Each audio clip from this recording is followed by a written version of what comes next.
In this tutorial, I'm going to be showing you how to make a continuous bias. This is the fabric I'm going to be using for my project. I want to make a top. I will still put it on YouTube. This fabric, when I mark it, it will be very hard to see the lines I mark.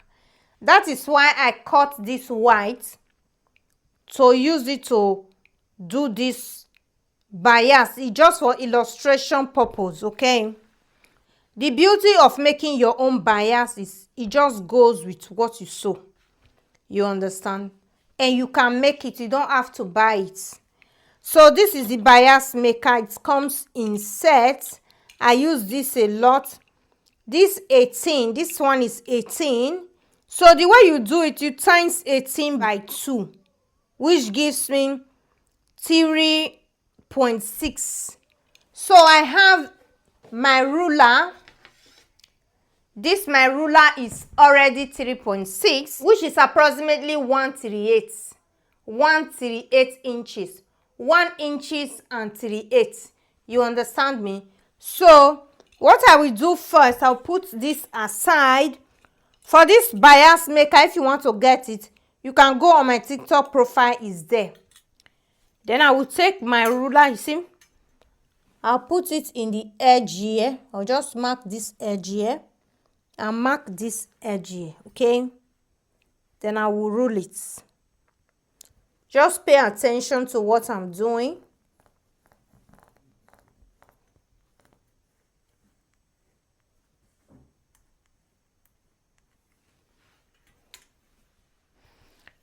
You see the gown I made on YouTube, I use this bias maker too.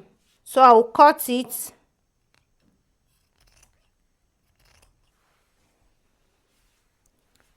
So after cutting it, you see, I will turn it like this.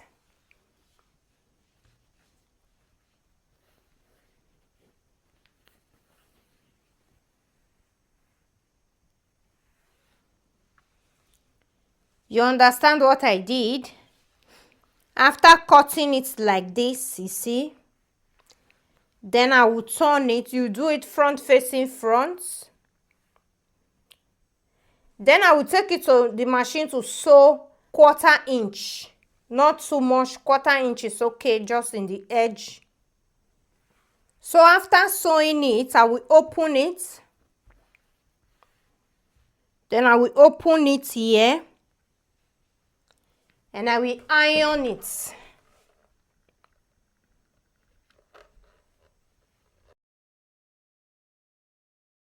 This is 18. The number you see here, you times it by 2.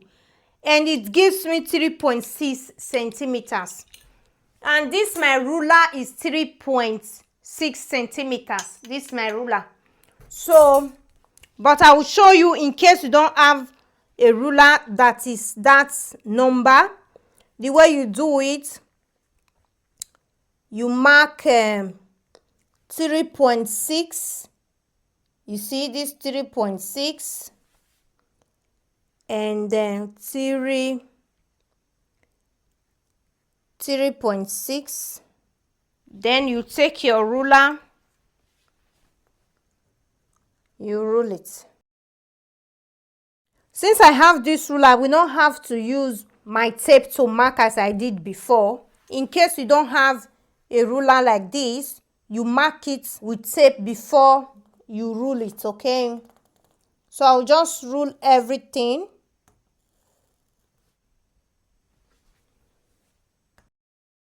Any extra that is remaining, you cut it off.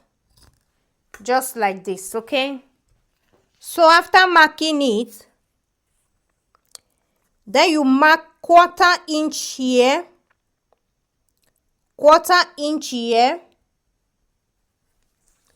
and 1/4 inch here. And I forgot to say, this fabric that I'm using is 14 by 14 inches. It should be equal. You can do 20 by 20. You can do 50 by 50. Depends on the bias you need. And it should be equal in the four side before you cut it. Okay. So I will connect this. Mark 1/4 inch.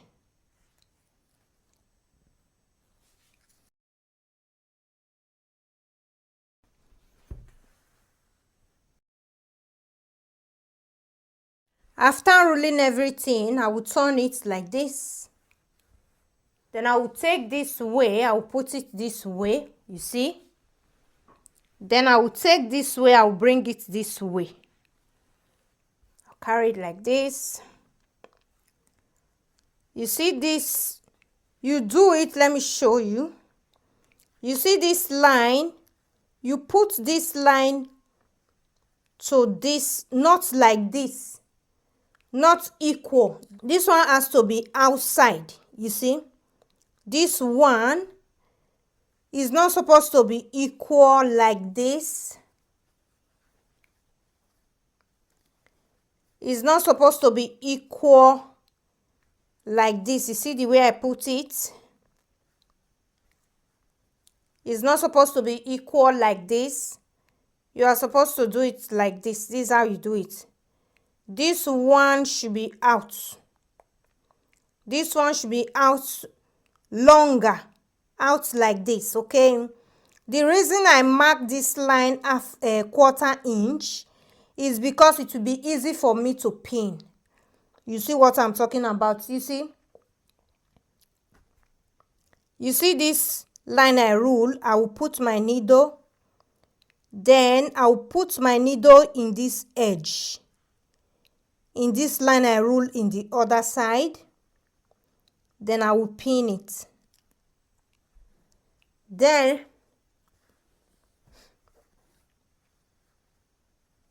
I'll put my needle in this line I ruled. See this line? Then I'll put it in the line I ruled in the other side. And I will pin it. If you do it this way, it will be more easier. If you don't do it this way, it will be hard. It will be hard, guys. You see? This is now tube. You see how it is? It just runs like this from here to this place. So I will take it to the machine to sew. I advise you to sew it twice, so that when you cut it, it will not be cutting. You understand? It will not be losing. You put your machine in the lowest stitch. If your machine have 0, you put it in 0. Even if it doesn't have 0, you put it in 1, in the lowest stitch, so that the stitch will be tight, and you sew it twice. You see, after sewing it is tube. So what I will do, I will start to cut it. You see this place I marked with biro? I'll start to cut it.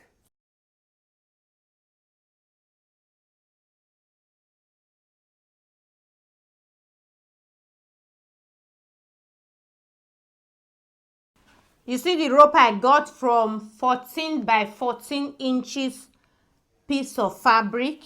So I will put this inside like this. The back, the wrong side facing up. I'll put it inside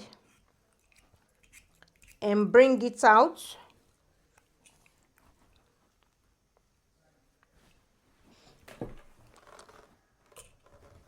And I'll start to iron it.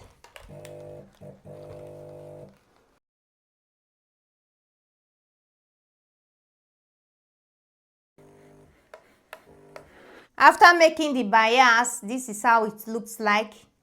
Just like bias that you will buy. So you make different colors, you make with the same fabric you are working with. Is very nice. So you see the bias, you open here. This is the front of the bias, and this is the back. And I made this to double fold bias. This is with Ankara fabric that I showed you previously. I made this to a double fold bias. Double fold bias is first you make it a single fold like this. Then you now fold it and iron it again. It will give you a double fold. This is a single fold bias.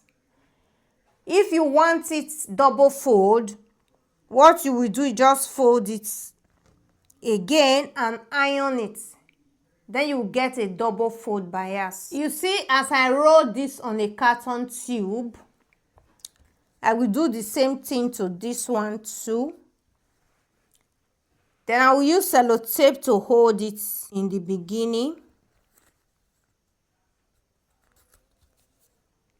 Then I will start to roll it.